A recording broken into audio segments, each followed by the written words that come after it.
परवाच आपला video upload झाला ना, त्यामध्ये मी सकाळचं थोडं रुटीन दाखवलेलं आणि संध्याकाळच्या वेळेला दिवा वगैरे लावलेला, कपड्यांच्या घड्या घालत. तर इथं कपड्यांच्या घड्या घालत बसलेली आणि कोथिंबीर आणलेली, फिरायला गेले तेव्हा कोथिंबीर नीट करताना म्हटलेलं की काय आहे उद्या ते सांगेन. आता हर्षदा केक तयार करते, जे केक तयार आहे वरचं गार्निशिंग वगैरे ते करते. माझं बाकीचं आवरायचं होतं, कुकर लावून ठेवलेला, बाकीचं आवरायचं होतं. तर म्हटलं तीही बसली इथं आणि आपण एक कोथिंबीर वगैरे नीट करून घेऊया आणि नंतर जे काय रात्रीचं जेवण आहे ना ते बाकीचं करेन, कारण कुकर वगैरे लावलेलंच आहे. तर आत्तापर्यंतचा व्हिडिओ होता ना तो 28 फेब्रुवारीपर्यंतचा, म्हणजे आम्ही नीट करत होतो किंवा हर्षदाचा केक करत होते ते. आणि हा 1 मार्च हर्षदाचा आज बड्डे, त्यासाठीच ती केक बनवत होती आणि मी जेवणासाठी तिला गुलाबजाम वगैरे बनवलेली असं जेवण. आणि ही संध्याकाळची वेळ आहे, तर संध्याकाळच्या वेळेला मी केक कट करून घेतलेला. केक दिसतो ना हर्षदा लिहिलेला, तो माझ्या लेकीनं केलेला, सगळं तिनं आणून सगळं करून आज तिचा बड्डे आहे. फास्ट कुठे झाला कशा चला केक कापू, तुम्ही पण या. Happy birthday to you, happy birthday to you. Cake कापल्यावर तिला आम्ही सगळ्यांनी भरवला आणि ड्रेसला वाढदिवसाला दुसरा घेतलेला आहे, पण तिने तो काय घातलेला नाही. काय ती आणि तिचे पप्पा स्वामी समर्थांच्या देवळात जाणार होते, तर ते काही कारणामुळे रद्द झालं. त्यामुळे ती जराशी झाली, तेव्हा तो घालायचा होता आणि मग केक सेलिब्रेट म्हणजे केक कापताना का घालायचा होता. ते या दोघांची बहीण भावांची मजा मस्ती चाललेली आहे. नमस्कार, मी पद्मजा, राजाराणीज वर्ल्ड या आपल्या यूट्यूब चॅनलवर मी आपल्या सर्वांचं मनापासून स्वागत करते. आजचा दिवस तुम्हाला सुखासमाधानाचा आणि आरोग्यपूर्ण जाऊ हीच ईश्वरचरणी प्रार्थना. तर हा आजचा दिवस आहे ना, तो 2 मार्च म्हणजे होळी. तर होळी आणि पोळी हे समीकरण आहे, त्याच्यासाठीच आता मी कुकर लावला. तर जास्त काय केलं, गुलाबजाम वगैरे आहेत, केक पण आहे आणि सकाळी बनवला. केक पाहिजे होता, थोडा वेळ फ्रीमधून काढून ठेवला. मुलांना खरं म्हणजे आवडते भरपूर पुरणपोळी, पण गोड असल्यामुळे ती पण नकोच नव्हती. पण काय झालं, गेल्या वेळेला संक्रांतीच्या वेळेला पण मी शेंगदाण्याची पोळी केलेली, ही अशी पुरणपोळी केली नव्हती, म्हणून म्हटलं करूया पुरणपोळी. म्हटलं फुलपात्रभर घालूया, फक्त बास होईल तेवढी. त्यामुळे कुकरलाच मी काय केलं, फुलपात्रभर डाळ जास्त नव्हतीच म्हणून म्हटलं सगळंच होईल त्यात. मग डाळ लावलं आणि तांदूळ पण म्हणजे थोडंसं लावलं, कारण भात शिल्लक आहे. आणि होतं कसं, पोळी वगैरे असली ना की मुलं भात वगैरे अजिबात खात नाहीत. खाल्लं तर आम्ही दोघांनीच खाल्ला. आणि बटाटे पण मग त्यातच वर असे लावलेत, पाणी न घालता गेले, छान मग शिजतात व्यवस्थित. एका बाजूला मिस्टरांना चहा ठेवला आणि मी पीठ मळून घेते. आणि कढई दिसते ना, त्यात नाश्ता केलेला आहे, आमचा खाऊन वगैरे झालेला आहे. तर मिस्टर खायचे आहेत, नंतर त्यांना देणार आहे. आणि भांडी पण अजून लावलेली नाही आहेत. आणि कुकर लावून ठेवलं आणि पीठ मळून घेतलं. त्यानंतर अशी देवपूजा करून घेतली. जरा ही क्लिप मी बऱ्याच वेळाने घेतलेली आहे, त्यामुळे फुलं बघा जराशी सुकल्यासारखी झाली आहेत. पूजा वगैरे करून झाली आणि कुकर पण तोपर्यंत थंड होतं ना. मग आता आले किचनमध्ये. तर सुरुवात बाकीची करूया. चमच्याभर, अगदी चमच्याभर ना तांदूळ धुवून सुकत ठेवलेले. सुकत म्हणजे काय, असं नाही डिशमध्येच ठेवते एका बाजूला असे लावून. तांदूळ असे रवाळ असे बारीक असे वाटून घेतले, एकदम बारीक नाही, रवाळ असे वाटून घेतले आणि ठेवलेले. लगेच म्हटलं खीर करून घेऊया, तांदळाची खीर, कारण आज पौर्णिमा पण आहे, त्यामुळे मी दर पौर्णिमेला करते. अशात नाही ड्रायफ्रूट्स असतात ना, तर ते आधी करून घ्यायला पाहिजे होते, तर ते काढून ठेवलं आणि ही ड्रायफ्रूट्सची लगेच मिक्सरवर पूड करून घेतली. ती करून ठेवली आणि लगेच खोबरं थोडंसं बारीकसर करून घेतलं. आता थोडंसं असल्यामुळे ते लवकर बारीक होईल, त्यामुळे मला डबल लावावं लागलं. म्हटलं खीर करून बाजूला ठेवूया आणि बाकीचं करूया. पण झालं कसं सांगते, पुढे आता कळेलच. तर तोपर्यंत मिस्टर आले, चहा हवा होता त्यांना. खिरीचं भाजत म्हटलं चहा करून घेऊया.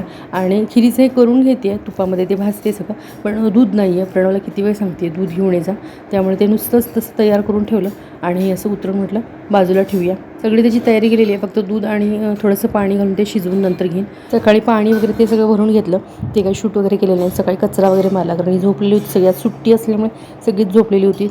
याने कचरा वगैरे म्हणजे इकडचा खुर्दला कचरा किंवा पुढचा गॅलरीतला वगैरे कचरा, तुळशीला पाणी वगैरे घालून घेतलं किंवा नाश्ता वगैरे केला, कारण नंतर येतात तुम्हाला दिसेलच आम्ही केला वगैरे नाश्ता. तर ते काय मी शूट केलेलं नाही आणि बराच मोठाही झाला असता. आणि असं सणाच्या दिवशी ना बरंचसं कामही असतं आणि सारखंच ते स्टँड असतं, ते इकडे तिकडे करावं लागतं. काळी उठल्यावर कचरा वगैरे मारून झाला ना, तुळशीला पाणी वगैरे घालून घेतलं आणि नंतर मग पाणी भरून घेतल्यावर नाश्ता वगैरे करून ते काही शेअर केलं नाही.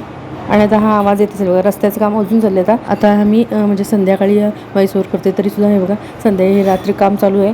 आमच्या इथे सगळ्यांचे जेवढे काही रांगोळी काढले होते ते सगळ्या इतक्या मातीने हे झालेल्या होत्या ना, माती ती काही जी धूळ उडाली होती ती नंतर दाखवतेच, इतकी उडाली ना, काही म्हणजे दारात रांगोळी वगैरे काही हे नाही. आज सकाळपासूनच त्यांचं काम चालू आहे, ते आता रात्रीपर्यंत चालूच आहे बघा. आता तोपर्यंत मी काय काय केलं सांगते. तर मिस्टरांना चहा दिला आणि ते खिरीचं ते तसंच ठेवलं होतं. म्हटलं दूध आणल्यावर आपण हे करून घेऊया, म्हणून मग ते तसंच ठेवलं. आणि डाळ शिजून ना म्हणजे कटासाठी जे ते एवढंच अगदी 2 चमचे तसं एवढं हे निघालं.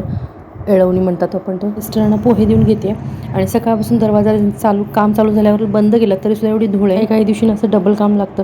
सणा दिवशी असं झालं ना मग आपल्याला हे होतं राहतं. मग सकाळी उगीच सगळं स्वच्छ केलं. आणि ही धूळ बघा, अशी धूळ एवढी उडलेली ना, म्हणजे सकाळी कचरा मारून पण काही उपयोग नाही, रांगोळी काढून काही उपयोग नाही. आणि खडीचे असे आलेले टँकर अजून चालू आहे बघा.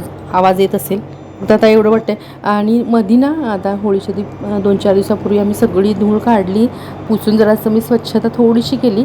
तर अजून म्हटलं एक करायला आलेली नाहीत, करतायत का नाही म्हणून मी थोडीशी केली स्वच्छता. पण काही उपयोग नाही. आज होतं तसं पुन्हा सगळी धुळीनं घरी झालेलं आहे. आता वाटतं निदान धूळ आता पूर्वीसारखी जर एवढी सारखी येत होती ना तेवढी तरी येणार नाही असं वाटतंय. तर हर्षदा पुन्हा कचरा मारून घेते. तर ही अशी धूळ आहे बघा, दिसत असेल म्हणून नुसती धूळ आहे, थोडीशी दिसत असेल म्हणून भरपूर धूळ आलेली. म्हणजे म्हणतात ना एकेरी का राबतेस दुहेरी राब, तसं होणार आहे आता.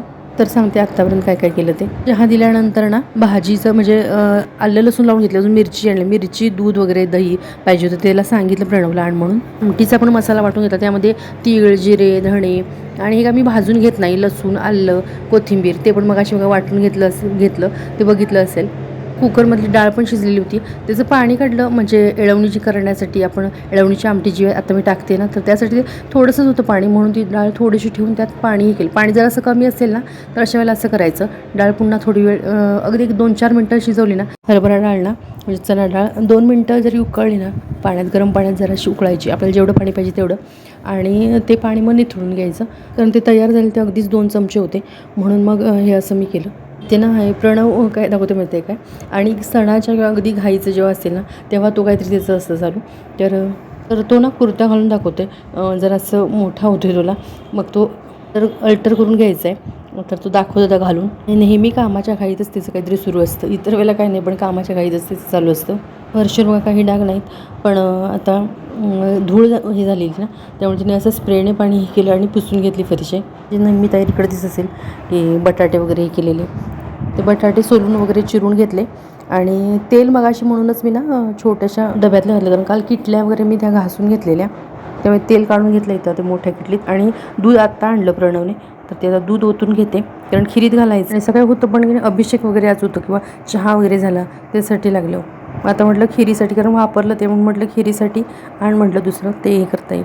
आणि मोठ्या किटलीतलं तेल इथं काढून घेतलं मी छोट्या किटलीत, कारण थोडंसं तेल होतं तेवढेच आमटी टाकलेली फोडणी मी. यात पण ना थोडंसं तेल असल्यामुळं आम्ही होतलं, नाही तर मग प्रणव किंवा मिस्टर काढून देतात, म्हणून हर्षदाने काढून घेतलं मग तेल. आमटी म्हटलं आत्ताच दाखवून घ्यावी, कारण काय होतं मी नंतर म्हणते दाखवावी आणि राहून जातं, आणि तसंच झालं बघा नंतर.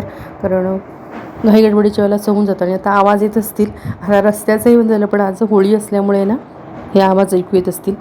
तर खिरीमध्ये दूध आणि थोडंसं पाणी घातलं आणि त्यामध्ये साखर घालून घेतली. आणि तेल यासाठीच काढले की तळायचंही होतं, भाजी टाकायची किंवा पुरणपोळीला वगैरे लागणार, कारण तेलपोळी करायची आहे. मी त्यासाठी थोडंसं तळलं. आणि कुरडई संपलेलीच आहे आता माझ्याकडची, कुरडई नाहीच होत्या त्या तळल्या नैवेद्यासाठी. आणि विकतचंही थोडंसं होतं ते तळलं. आणि बटाट्याची भाजी फोडणी टाकते, तर फक्त पुरणपोळ्या राहिलेत. आणि कपडे सुद्धा आज वाळत घालणार नाही, म्हणजे सुकत घालणार नाही, कारण इतकी धूळ आणि इतकं काम रस्त्याचं चालू ना त्यामुळे घालणार नाही. आता फरशीवरची वगैरे ती धूळ करून काढली, पण आता भिंतींवर वगैरे भरपूर धूळ असते किंवा साहित्यावर बसलेली. काल अगदी सगळं स्वच्छ करून घेतलं, परवापासून आमचं चालू होतं दोघींचं. डबे वगैरे बाकीचं काही घासायला काढलं नाही, पण थोडंफार अगदीच म्हटलं सण आहे आणि भरपूर धूळ होती आणि म्हटलं यांचं कामही चाललं म्हणून काल झालं संध्याकाळी आमचं सगळं करून. आणि आज यांचं चालू झालं सकाळी. तर आमटी भात खीर भाजी तळून ठेवलं आणि आता पुरणपोळ्या करून घेते. एक गोष्ट इथे दाखवायची राहून गेली, ते म्हणजे काय आलं, पीठ ते ह्याचं पुरणपोळीचं मळलं ना त्याच ह्याच्यात थोडंसं मी घट्टसं पीठ मळून ठेवलेलं आहे, तर ते पुढे जाऊन दाखवते कशासाठी मळलेलं. त्याचं नैवेद्य इतकं सुंदर भरलेलं होतं आणि इतकं सुंदर दिसत होतं.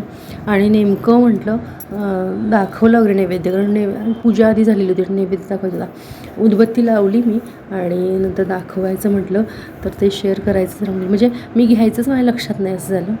आणि घाईघाईत केलं. पुरणपोळ्या जरा पण घाई करून चालत नाही, अगदी नाजूक आणि शिस्तीत काम करायला लागतं. जरासंही केलं तरी कसं ते तेल म्हणजे तेल लावून मऊसर झालेलं असं, हाताने जरासं घाई झाल्याबरोबर तेल लावलेलं असतं ना त्यामुळे निसटून तिकडच्या बाजूला हे झाली. घाई चालू असते, आपल्याला आवरायचं असतं. एक फुलपात्रच मी डाळ घातलेली, त्यामुळे ते जास्त पोळ्या होणार नाहीत. आणि मुलंही कशी केक खातात की म्हणजे केक आहेच, पुन्हा गुलाबजामुन आहेत, त्यामुळे कसं सारखं गोडसर खायला होत नाही. तर इथे आता हे काय करते, पुरणपोळ्या झालेल्या आहेत आणि ना ह्या आता हे बघा अशा झालेल्या आहेत पुरणपोळ्या. आणि इथे आता मी मिस्टरांना ना आलू पराठा करून देते, कारण बटाट्याची भाजी आहेच. तेव्हाच ते पीठ मळलेलं मी म्हणूनच प्रणवला दूध दही वगैरे ते घेऊन यायला लावलं. आणि मिरच्या होत्या ना, ते जराशा तिखट नव्हत्या जास्त, मग म्हटलं थोड्याशा मिरच्या पण आण. सॉस वगैरे असं काही असलं की घेतात, पण दही पण पराठ्याबरोबर छान लागतं. हे असे आलू पराठे गेलेले, त्यांना पोळी आवडत नाही आणि नाईटचं काम असतं ते खायला बघत नाहीत. तब्येतीला त्रास होण्यापेक्षा असं करून दिलेलं बरं. गेल्या व्हिडिओत मी सांगितलं ना, आम्हाला 1 मार्च विशेष आहे, तर हर्षदाचा वाढदिवस होता म्हणूनच 1 मार्च विशेष होता. असा होता 1 मार्चचा दिवस आणि होळीचा दिवस. तर आजचा व्हिडिओ आवडल्यास नक्की लाईक, शेअर आणि आपल्या यूट्यूब चॅनल अजूनही सबस्क्राईब केलं असल्यास प्लीज सबस्क्राईब करा, किंवा हा व्हिडिओ तुम्ही नवीनच पाहत असल्यास प्लीज सबस्क्राईब करा. पुन्हा भेटू अशाच एका नवीन व्हिडिओसोबत. तोपर्यंत नमस्कार.